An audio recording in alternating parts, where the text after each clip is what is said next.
Olá, sejam muito bem-vindos a mais uma Z Responde, onde eu respondo as melhores perguntas da minha audiência. Mas antes disso, se inscreve no canal, deixa o joinha e ativa o sininho para que você receba mais vídeos como esse aqui, com muito conteúdo de valor. Vamos nessa? Pergunta do Thiago, tá? Você já errou em obras? Claro que sim, cara. O especialista de hoje é o iniciante de ontem. Então, tempo atrás, eu também estive começando e eu errei pra caramba, os erros que me tornaram um profissional melhor. Agora, o que você vai fazer com esses erros que você está cometendo em obra? O que você faz com o que você erra na obra de prejuízo?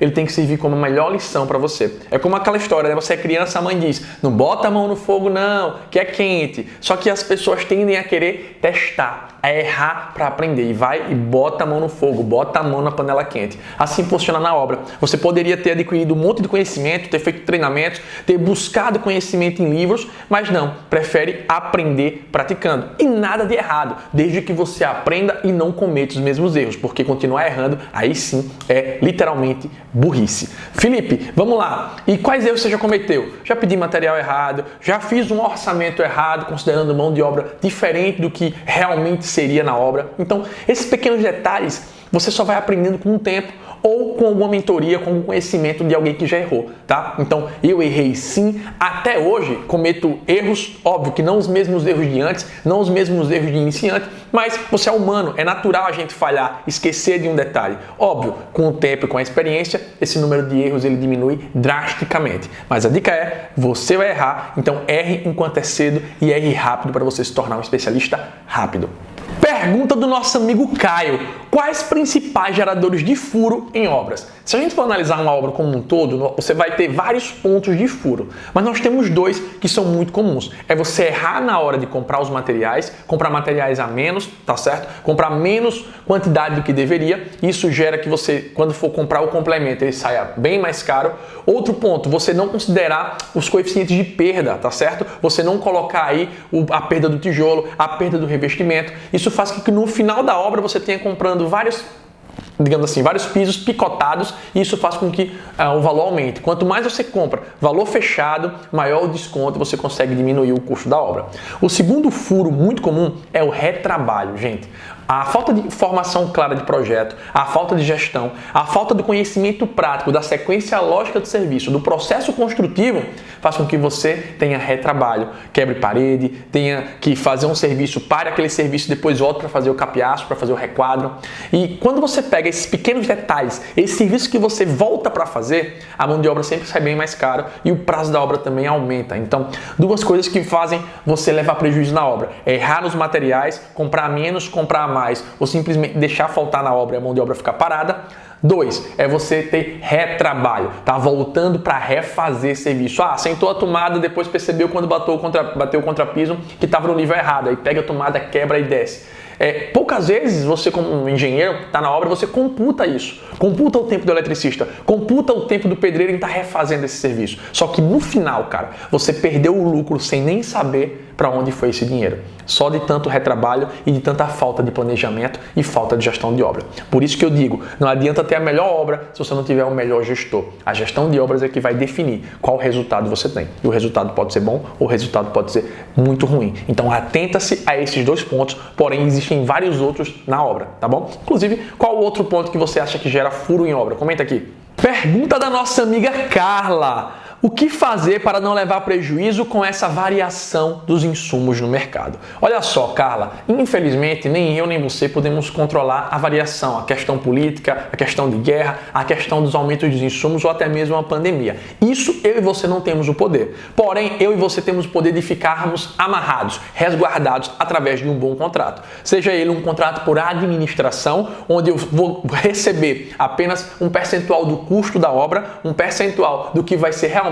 gasto, ou seja, o material é de responsabilidade do cliente, eu vou estar passando só lista e gerenciando para ele. Então, se a gente fechou hoje no contrato por administração a obra, o cimento estava R$30 e daqui a um mês ele for para 40, eu não tenho nada a ver com isso. E isso está especificado em contrato, que a compra dos materiais é de responsabilidade do cliente. Então, eu como engenheiro ganho um pouco menos, porém eu tenho um menor risco. Então eu indico o contrato de administração para quem está começando, para quem não tem confiança, para quem está trabalhando com reformas e para quem não tem segurança hoje em relação aos insumos, porque aí você não corre esse risco. A segunda forma é, no contrato por empreitada global, eu deixar amarrado os insumos de maior relevância, ou seja, eu fazer a análise da curva ABC de insumos e verificar quais desses insumos representam o maior dinheiro e qual teve maior variação no último ano. E o que é que eu faço? Eu pego o meu contrato por empreitada global e digo no final que o seu porcelanato vai custar até R$70 o metro quadrado. Ou seja, eu ancoro aquele preço num preço limitante, ou seja, eu limito.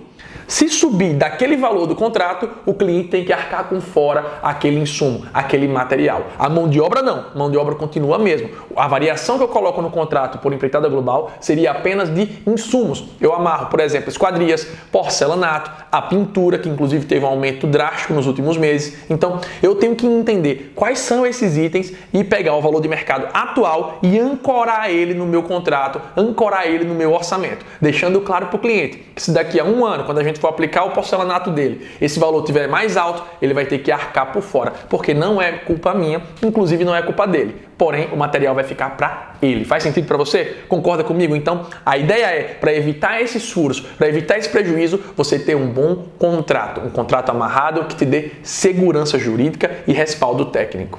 Pergunta da nossa amiga Edila. Fiz um orçamento de forma detalhada e no meio da obra estou achando que vou levar prejuízo. Quem disse a você que ter o melhor orçamento vai garantir que você não tenha prejuízo?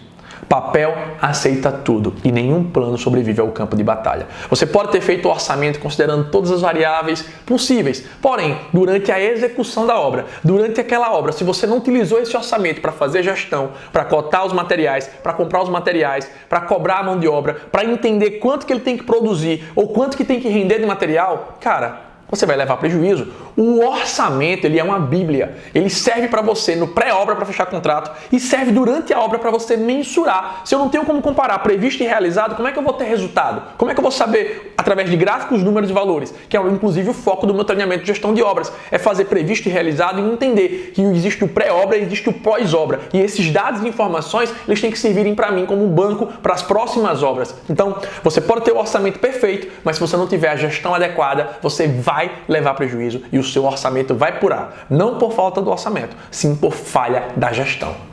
Pergunta do nosso amigo Joelson. Felipe, não consigo emprego porque não tem experiência. E não tem experiência porque não consigo emprego. O que fazer?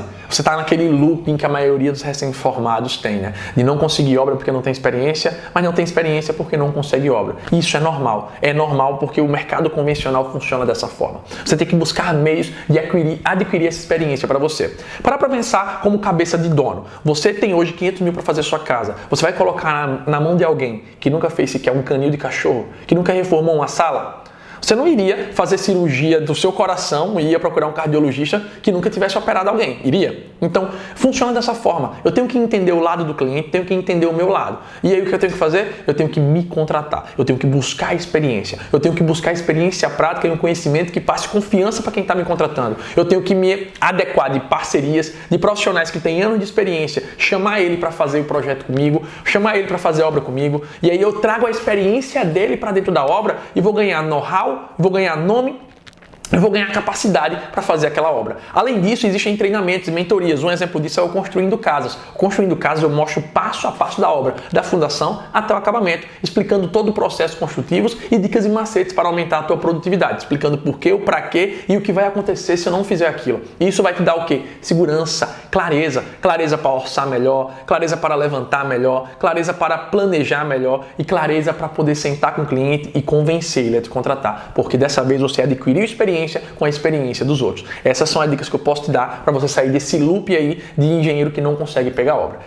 Pois é, espero que vocês tenham gostado. Esse é mais um AZ Responde. E deixa aqui sua dúvida, deixa aqui sua pergunta para que eu possa gravar no nosso próximo encontro, no nosso próximo AZ Responde. Mas antes, lembre de compartilhar, se inscrever aqui no canal, dar o joinha e também ativar o sininho para que você consiga aí ver os próximos vídeos. Ah, e tem uma pessoa que quer dar um recado especial. Vem cá. Fala com o pessoal. Manda seguir o AZ Youtuber. Oi. Oxi. É isso aí. Nos vemos no próximo vídeo.